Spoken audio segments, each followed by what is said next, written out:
చేపల పులుసు విలేజ్ స్టైల్లో చేశాను. ఒక్కసారి తిన్నారంటే ఇలా చేసుకొని సూపర్ అంట. ముందుగా చేపలు కడుక్కుందాం. కడుక్కొని పెట్టుకొని సాల్ట్ 1.5 స్పూన్ సాల్ట్, 2 స్పూన్స్ కారం, కేజీ ముక్కలు మరి అందుకే 1 స్పూన్ పసుపు, 1 స్పూన్ అల్లం వేసి కలుపుకుందాం. కొంచెం చింతపండు నానబెట్టుకుందాం. ఉల్లిగడ్డ 5 టమాటాలు తీసుకుందాం. ధనియాలు 2 స్పూన్స్ వేసుకొని ఉల్లిగడ్డలు వేసుకొని గ్రైండ్ చేసుకుందాం. ఎల్లిపాయలు కూడా వేసాను. ముందుగా స్టవ్ ఆన్ చేసుకొని గిన్నె పెట్టుకొని ఆయిల్ పెట్టుకుందాం. జీలకర్ర ఆవాలు వేసుకుందాం. చేసుకున్న ఆనియన్ పేస్ట్ వేసుకుందాం. వేపుకోవాలి లేదంటే మాడిపోతుంది. టమాటా పేస్ట్ కూడా వేసుకుందాం. ఆనియన్ పేస్ట్ వేగింది. పసుపు వేసుకుందాం. కలుపుతూ ఉండాలి లేదంటే మాడిపోతుంది. టమాటా పేస్ట్ వేగింది. ఇప్పుడు మెంతిపిండి వేసుకుందాం. మెంతిపిండి కొంచెం ఎక్కువైనా చేస్తుంది పులుసు అనుకుంటున్నారు. ఫిష్ ముక్కలు వేసుకుందాం. అన్నీ వేసుకుందాం.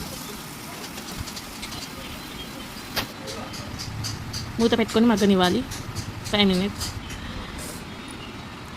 చింతపండు పులుసు వంపుకుందాం. ఫిష్ మగ్గింది. పులుసు పోసుకుందాం. ఇలా ఒకసారి కలుపుకుందాం. తర్వాత కలపరాదు. ఇంకొన్ని వాటర్ పోసుకున్నాను. కారం సరిపోలేదు. 1.5 స్పూన్ కారం వేసుకున్నా. 1 స్పూన్ సాల్ట్ కూడా వేసుకున్నా. పులుసుని మరగనిద్దాం. ఇక 10 మినిట్స్. స్మెల్ అయితే అదిరిపోయింది. ఇంకొంచెం మగ్గాలి. ఎలా ఉందో చూసారా? తింటే అద్భుతం. ఆహా ఏమి రుచి, తింటే మై మరిచి అన్నట్టుందండి. ఒక్కసారి ఇలా చేసుకున్నారనుకోండి సూపర్ అంటే అది మీరే. చాలా బాగుందండి. చాలా బాగుంటేనే బాగుందని చెప్తాము, అంతేగాని అంతే కదండి. స్మెల్ అయితే అదిరిపోయింది. ఎంత చిక్కగా వచ్చిందో చూడండి. సూపర్ ఉంటుందండి. ఇలా ఒకసారి చేసుకోండి.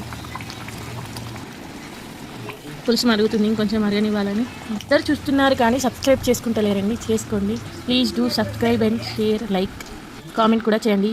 పులుసు అయితే మగ్గిపోయింది. స్టవ్ ఆఫ్ చేసుకున్నాను. ఎలా ఉందో చూడండి. సూపర్ అంటే సూపర్ కుదిరింది. Emmy and tasty. ఫ్రై కూడా చేశానండి. ముందుగా కలుపుకున్న వాటినే ఫ్రై చేసుకున్నాను. Please do like and subscribe.